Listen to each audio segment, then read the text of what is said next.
Chapter 3, we're going to do adjusting entries, and then we're going to build them into our financial statements. So like we talked about in chapter 2, chapter 1, I think, there's a time period assumption that happens in accounting. So what we do is we prepare financial statements monthly, quarterly, and then annually. Those are the 3 most common time frames.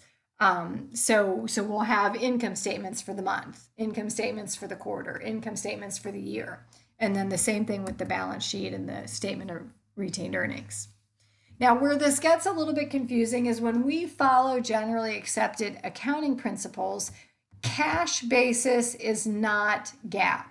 So if you're a small business owner, you run a landscaping company and you don't have any stockholders, you can use cash basis. That's a valid method to record your books and to prepare your taxes and all of that. But if you are publicly traded and you are following generally accepted accounting principles, you have to use the accrual basis. So the accrual basis is saying I'm trying to take my revenues and my expenses and put them into the proper period. So revenues should be recorded when I've earned them, or when the services are performed or the goods are delivered. And then our expenses should be charged to the period in which they were incurred, again, to offset the revenues that they were used to create. Or cash basis is when did I receive the cash and when did I pay the cash. So you can kind of manipulate the cash basis a little bit by paying things later or holding a deposit until another period. The accrual basis tries to take that manipulation away to say, no, you need to record it when you've earned it and when you've incurred it. So we're going to recognize revenues, again, when they are earned and when we know the amount. So even if we've earned it but we don't know the amount, we couldn't properly record it. We have to have both. And then our expenses, we're trying to match them to the revenues that created them, so to put them into the same period and to put them into the period in which they were actually incurred. So that's what takes us to these adjusting entries, because it says, okay, it doesn't necessarily follow cash. So the one thing I will say, if you are doing these adjusting entries, cash is never a choice. If we had paid the cash or we had received the cash, that would have already been recorded, because that would have been a transaction that we would have had in our regular monthly cycle. This is saying we're at the end of the month, we did not pay the cash and we didn't get any cash, but we need to look at our transactions to say, well, what happened that we didn't pay for, and what happened that we didn't receive cash for, or what happened that we expended the cash last period, but then now we're actually using it, such as supplies or prepaid revenues. So these are our different categories. So we have the deferral of expense, the deferral of revenue, we have accrued expense and accrued revenues. So these are more like the deferral of expense is saying if I have a prepaid, it means I paid for 2 years worth of insurance today, but that's an expense that I'm going to need to take as I use that insurance policy up. Maybe I received cash for revenues that I haven't performed yet. Again, I'm an airline company. Everyone's paid me, but I haven't, their flights have not left yet. So I have unearned revenue. The accrued expenses and the accrued revenue are saying, okay, I know that I've performed the services for this revenue, but I haven't had a chance to bill the customer yet. Or I know that I've contacted an attorney and I have legal expenses, but I haven't received that bill yet. So things that I know that have happened that I still need to record. So the prepaid or the deferred expenses, there would be an asset right now that would be prepaid insurance, prepaid rent, supplies. But as we use them up, we're going to want to decrease that asset and charge it off to expense. So then our expense is going to be the debit and the prepaid insurance is going to be the credit. So this says, okay, we bought a 24-month policy for $2,400. So that's $100 a month. So I'm going to reduce it $100. So I credit my prepaid insurance and then I debit my insurance expense. And I would do that every month to properly record it.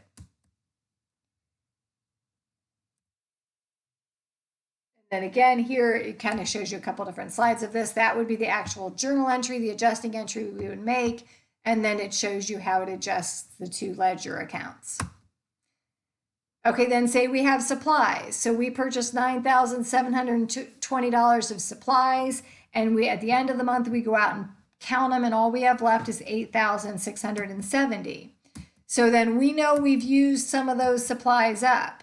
So the difference, the 1,050, is what I call a plug number. We know this, we know what we purchased, and we know what we ended with.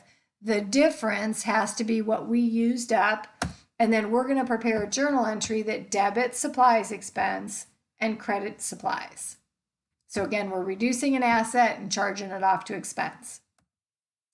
Depreciation is also very common. So when we buy a long-term asset, such as an equipment or a building or a car, as we use that up, we need to charge it off to expense. It no longer has a value to us as we use it up. So what we do is, and eventually we'll have a chapter where we calculate it, we take that cost and we're trying to allocate it out over its useful life or its service life. So the formula for straight line depreciation is the cost of the asset minus the salvage value, which is what do we think we could get at the end of its life if we sold it or we traded it in, and then we divide that by the useful life. So we have equipment that was $26,000. We estimate that we'll get $8,000 back at the end of its useful life, and we're going to use it for 5 years. So then that would be $18,000 that we're depreciating over the 5 years or 60 months. So that would be $300 a month. So then our entry, again, is going to be to debit depreciation expense for $300. So that's probably a new account that maybe you don't even have never really heard of, but that's what depreciation is. It's charging off the expense of a long-term asset over its life. So we debit depreciation expense, and then we create this new account, accumulated depreciation dash equipment. So as we look at that, its regular balance is a credit. It's effectively reducing this equipment. But if you go back to our chapter 1, we were following the cost principle, which says we record everything at historical cost. So this is our historical cost of the equipment. We don't want to mess with that. We want to leave that intact, what we paid. Then we will slowly charge off to expense the value of it, but we will accumulate that in this new account called accumulated depreciation equipment. But if you wanted to know, well, what's my net book value or what's the worth of that equipment, you're always going to take the equipment less the accumulated depreciation equipment. And then on our balance sheet, that's how it would look. You would have the equipment at its historical cost, and then you would have less that accumulated depreciation to equal out that book value. Okay, then now unearned revenue, again, cash is received in advance, and that when that cash is received in advance, we set up a liability. Well, now as we earn it, so say again, you're that airline company and you've actually flown some of those flights, you get to take it out of the liability by debiting it and then putting it into the earned revenue by crediting it. So here we've got a 60-day fee that was paid in advance. Cash comes in, we put it into unearned consulting revenues. Now 5 days of that service has been earned. So it was a 60-day fee, 5 days is earned. So we'll take 5 divided by 60, multiply that by the $3,000. That gives us $250. And then that we're going to actually record it to consulting revenue, because again, now we've earned it, and then take it out of the liability, unearned consulting revenue. Then accrued expenses, those are ones that we know that we've incurred and we know that we owe, but we have not paid them and we have not actually recorded them. So we're going to debit an expense and then credit a liability. So if we have employees that we know have worked, but they're paid every other Friday, They've got 3 days of wages, and we estimate their wages to be $70 a day. So $210 is what we need to accrue for. So we're going to debit salaries expense for $210 and then credit salaries payable for $210. Then, this is important to know though, excuse me. Then say when it gets to that Friday that we pay them, we say, okay, well, now we're paying them for a full 10 days. 7 of those days are for the current month. 3 of those days are the ones I've already accrued. So then I've got to take it first out of what I've accrued, that salaries payable, the $210. Then the remainder of it goes to salaries expense for $490, the 7 days in the current month. But I pay them the full 10 days. So my cash is for all of the amount. I'm just separating it to what I accrued for the prior month out of the payable and what I'm charging to expense for the current month, the 7 days. Okay, then accrued revenue is saying, okay, I know I've performed services and I have earned revenue, but I have not billed the customer yet, nor have I recorded it. So I'm going to set up an accounts receivable and I'm going to record the revenue. So then my debit, again, if it's for a contracted accrued services, they agreed to pay $2,700 on January 10th for 30 days worth of services. So 20 days have been earned. So I'm going to take 20 divided by 30 and multiply that by the 2,700. And that gives me $1,800 that I know I've earned. So I'm going to put it into an accounts receivable and then credit consulting revenue. Now then when they pay you, they're going to pay you the full amount. You've got to take it out of that accounts receivable that you accrued for those 20 days. And then the current month only would go to consulting revenue. So always remember that when we do these accrued expenses and these accrued revenues, the next month when we pay them or we get paid, the first thing we're going to do is take it out of the account that we set up in this adjusting entry. Then anything over that goes to revenue or expense. So then now think about back to chapter 2. Chapter 2, we had this unadjusted trial balance. Based on all of our cash and all of our transactions, we created this unadjusted trial balance. Now we've come in and we've made these various adjustments, again, following generally accepted accounting principles to properly match our revenues and our expenses in the proper period. So we go through and we did all of these entries, and then now we've created an adjusted trial balance. And this adjusted trial balance is what we use to prepare our financial statement. So again, kind of pay attention. Starts with our assets, goes down to our liabilities and our equity. Then we have our revenues and our expenses. But these are going to pull right over to create the different statements. So we're going to first create our income statement, pulling the revenues and expenses from that adjusted trial balance.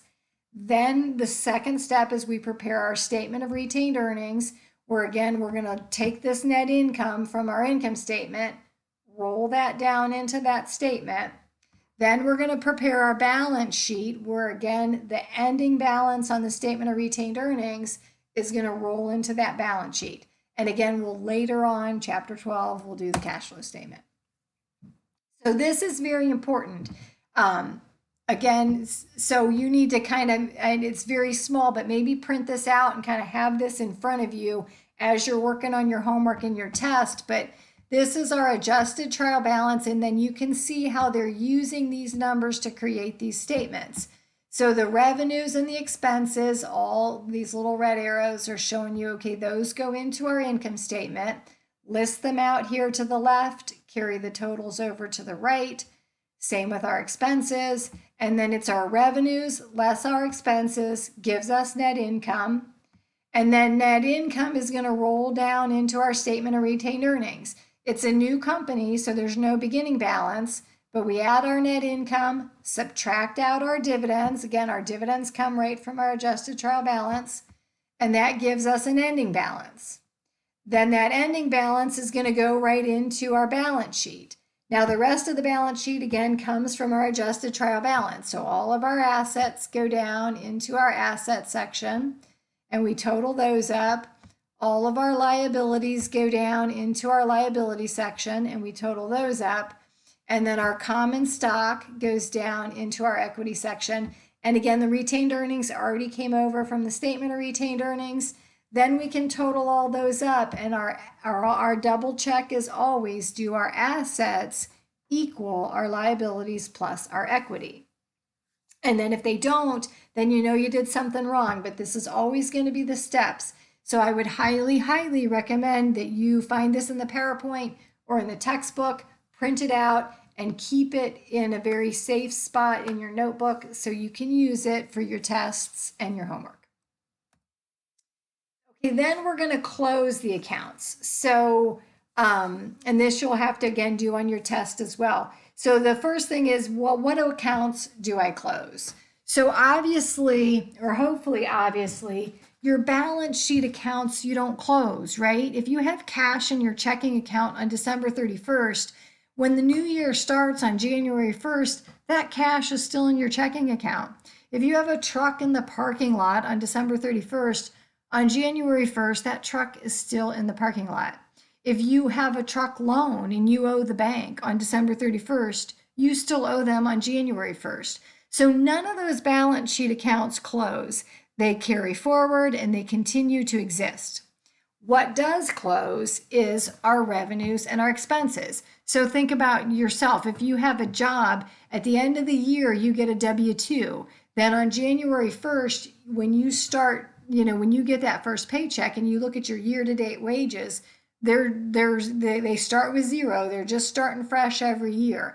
So this is kind of the same way of a business doing that. It zeroes out its revenues and expenses and dividends, and it starts fresh every year. So then how does it do that though? We have to go through and we have to record these post-closing journal entries. So then what is left is our post-closing trial balance. And then you're going to see that's how we make the updates to that retained earning accounts. So think back to our statement of retained earnings, net income added into it, dividends were paid out of it. We're going to do the journal entries that actually makes that happen.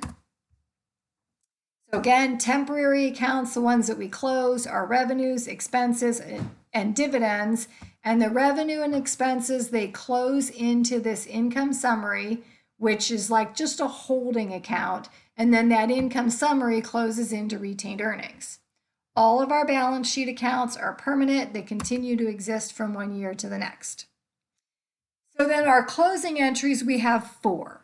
The first one, we close all of our credit balances, which are our revenue accounts, and we close those into the income summary. Then we close all of our debit balances, which are our expense accounts, and those close into income summary. Then income summary, think about these first 2, it's revenues less expenses. So the net amount that is left in our income summary is our net income. So then when we close the income summary into retained earnings, we are closing net income into retained earnings. So again, that's how it gets in there. So think back to that statement of retained earnings, beginning balance plus net income minus dividends equals the ending balance. That's how that net income gets closed in there. Then we pay the dividends out of the retained earnings, or we close the dividends out of the retained earnings. So then that's going to reduce the retained earnings balance. Whoops, let me go back. So here you have all of the different expense accounts. Again, remember our rules. When we are setting an expense up, we debit the account. If we are now trying to zero it, we're going to credit it.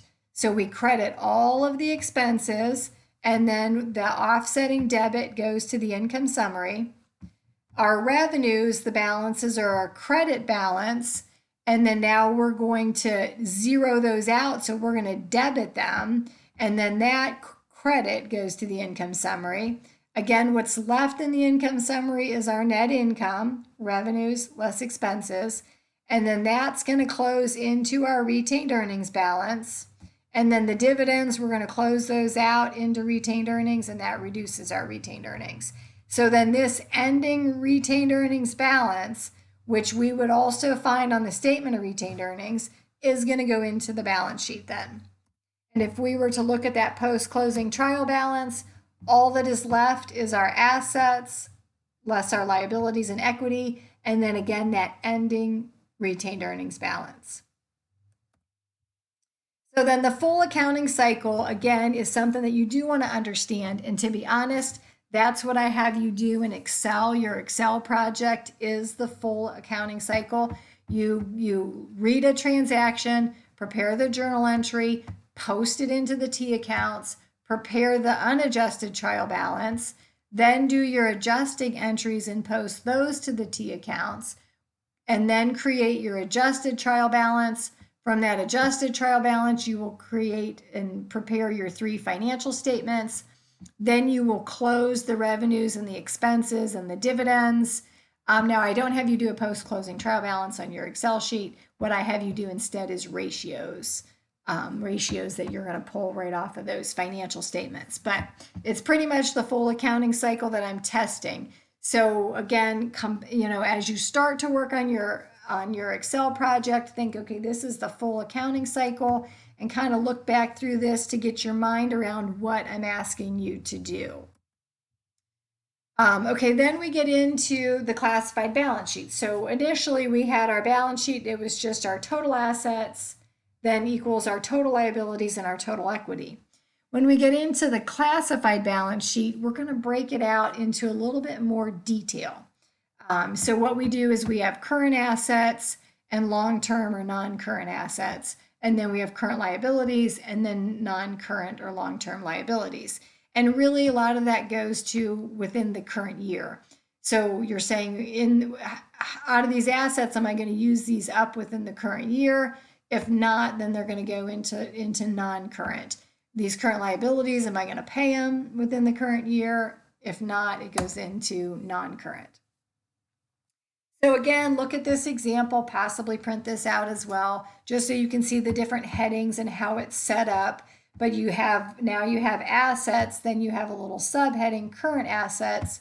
We total those up, we list them all out here, carry the total over to the right. We have long-term investments, list those all out, carry the total over here. Our plant assets, and again, remember back with our adjusting entries, we always net them. Equipment less those accumulated depreciation gives us our net book value, which we carry over here. Land does not get depreciated, so there's no less accumulated depreciation. And then we can have intangible assets as well, and we'll total all of those up. Then here we list out our current liabilities, carry that total over to the right. Long-term liabilities, carry that total over the right. Total those up for our total liabilities, then our equity, then our liabilities plus our owner's equity, and again, always make sure that they equal. So as I said, current assets are things that are used up or can convert into cash within the current year. So cash, short-term investments, accounts receivable, short-term notes receivable, inventory, prepaid expenses. Our long-term investments are going to be things that are over a year. So if we have a longer-term note receivable, if we've done any investing in stocks or bonds, again, that aren't like money market that we can convert to cash quickly. Those would be long-term investments. Our property, plant, and equipment, a lot of times I will call that PP&E, property, plant, and equipment. So they're calling it plant assets, but again, PP&E means the same thing. So we list all of those out, and again, less the accumulated depreciation. So like equipment, machinery, buildings, all of those would have accumulated depreciation. Land, we do not depreciate, so that would not be listed in there. And then we will carry those total over. Intangible assets are things that the company owns and have future service potential to them, but you can't physically touch them. So patents, trademarks, copyrights, franchises, goodwill, things like that. And we'll have a chapter we talk about those we amortize, but we'll get to that later. Then our current liabilities are things that we owe in the short term, things that we owe in the current year. So accounts payable, wages payable, taxes payable, interest payable, unearned revenue that we have to perform in the next year. Things that go over a year, we can have long-term notes payable, our mortgages payable, bonds payable, long-term lease obligations. And then our equity is primarily our common stock and our retained earnings. And then that is our classified balance sheet.